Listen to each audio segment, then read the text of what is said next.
Hello and welcome to this manufacturing process technology part 1 module 23. We will discuss today about the various solidification processes and what are the kind of time scales which are involved in such solidification in the molds, and maybe in green sand mold, and then molds used made of metals and metals with cooling. So these three cases we will try to identify to sort of cover the length and breadth of what are the different kind of processes which take place in the casting industry. So let us talk about cooling and solidification. So obviously I think it is needless to illustrate that a clear understanding of the mechanism of solidification and cooling of metals and alloys is very important for production of successful casts, because solidification really determines the grain structure. So as such, the crystal structure and alloy composition are sort of decided through how it is solidified, and typically the mechanism of solidification in pure metals are typically when the liquid metals are cooled below their freezing points before the solidification starts to take place.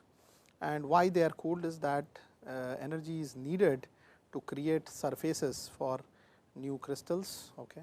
So therefore you have to have less of kinetic energy, so that the such surfaces can start to get created. The degree of supercooling necessary is reduced by the presence of other surfaces or particles which would serve as sort of nucleating sites. So wherever there is a solidification happening, you already have seen earlier how in the polycrystalline materials, because of solidification there are different grains which have grain boundaries, which are separated by grain boundaries, which make the whole polycrystalline materials structure.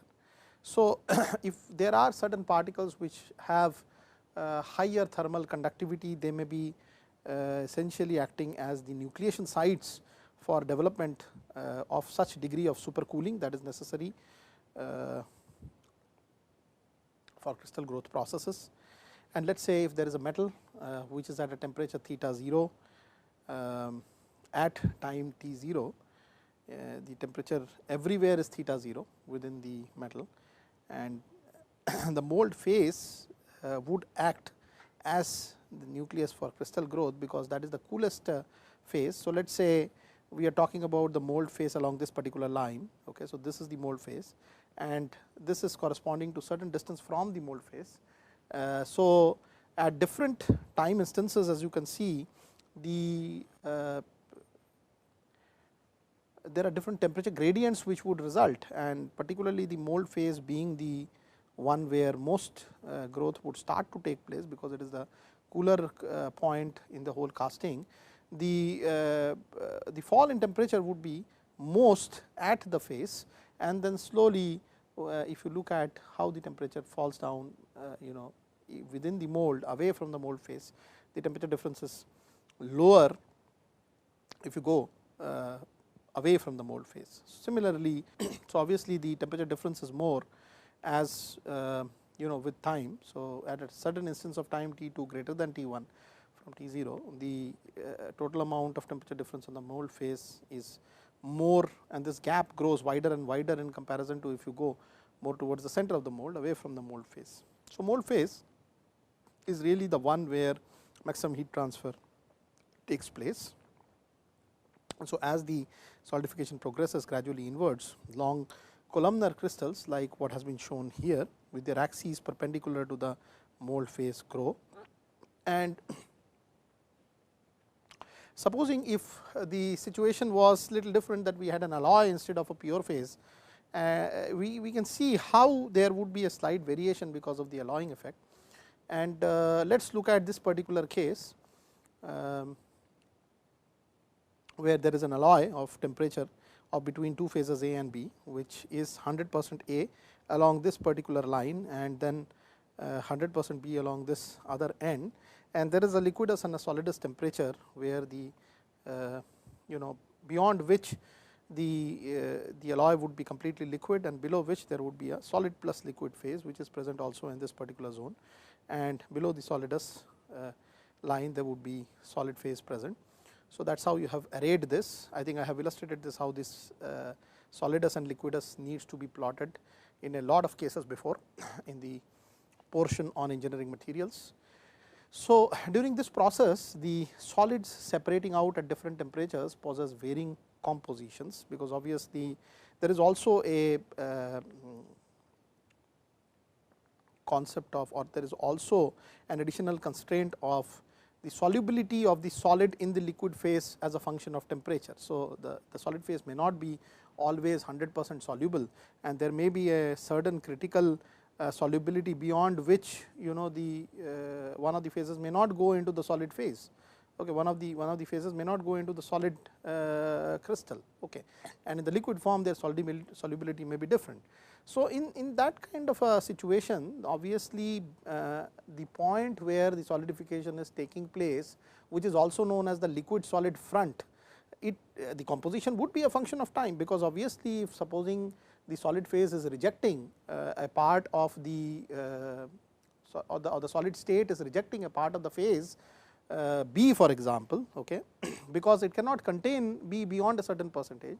So, immediately in the near vicinity of that solid liquid interface, the composition of B or the percentage of B would get higher because of this throwout of the solid crystal into the liquid. Okay. So, therefore, there are several such compositional changes which are at that solid liquid interface, which may result in a lot of problems. In this particular case, for example, let the liquid alloy have composition C0 of B in A. So, you can see here that at this particular point, for example, composition of B is C0 and that of A is 100 minus C0. So, also let theta f be the freezing point of the pure metal at A. So, this is theta f right here, and theta 0 and theta 0 dash are the respectively the liquidus and the solidus temperatures. So,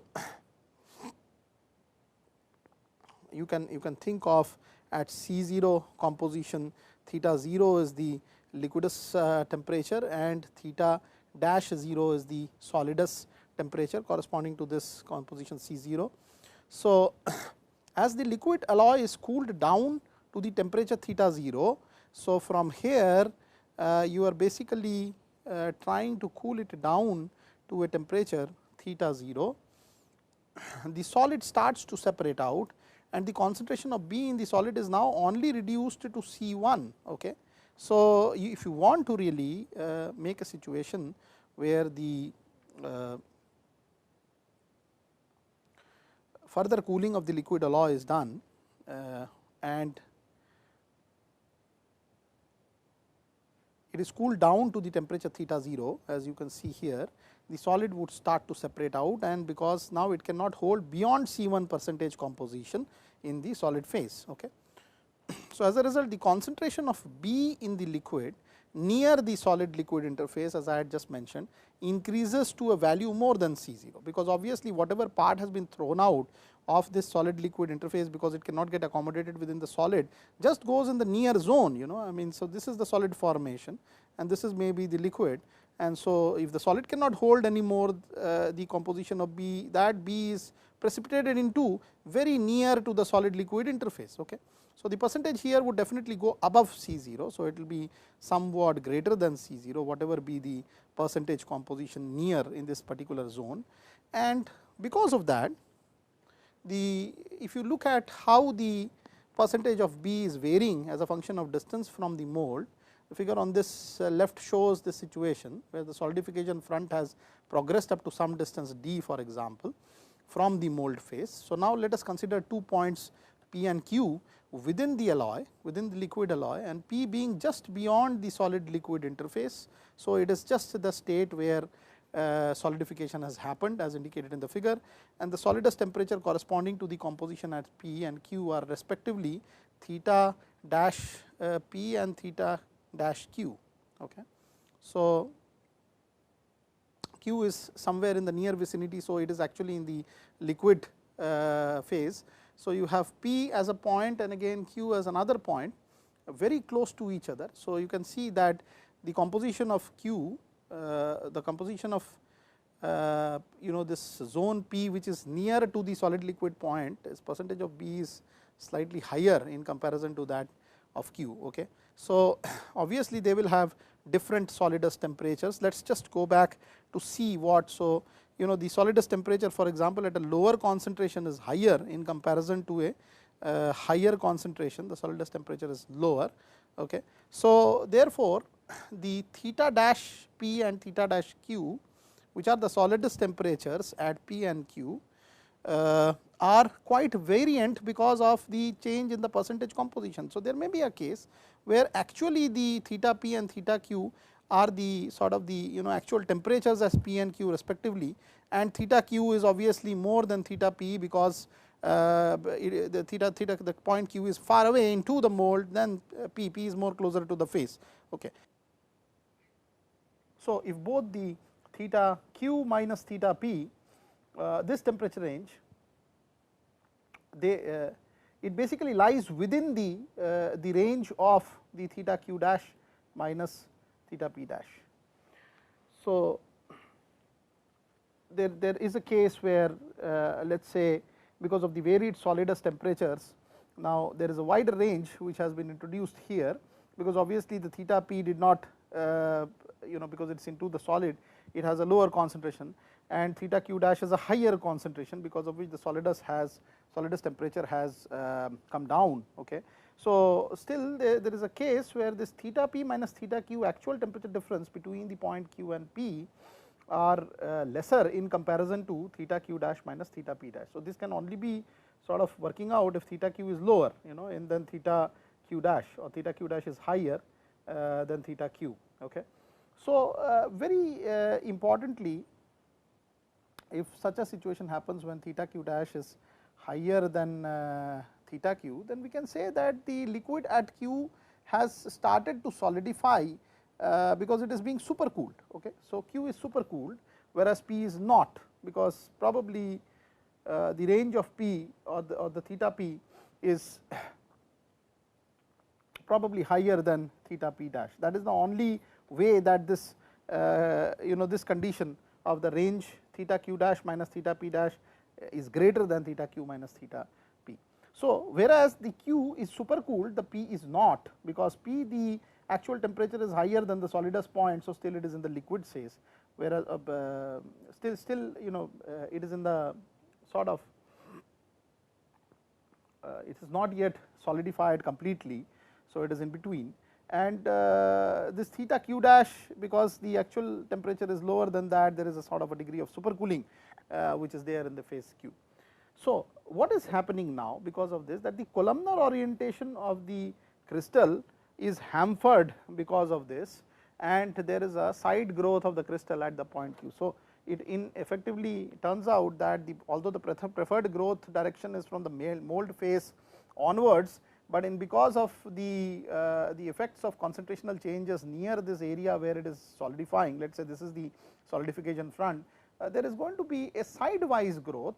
Okay. And this is also known as the dendritic growth of the crystal structure.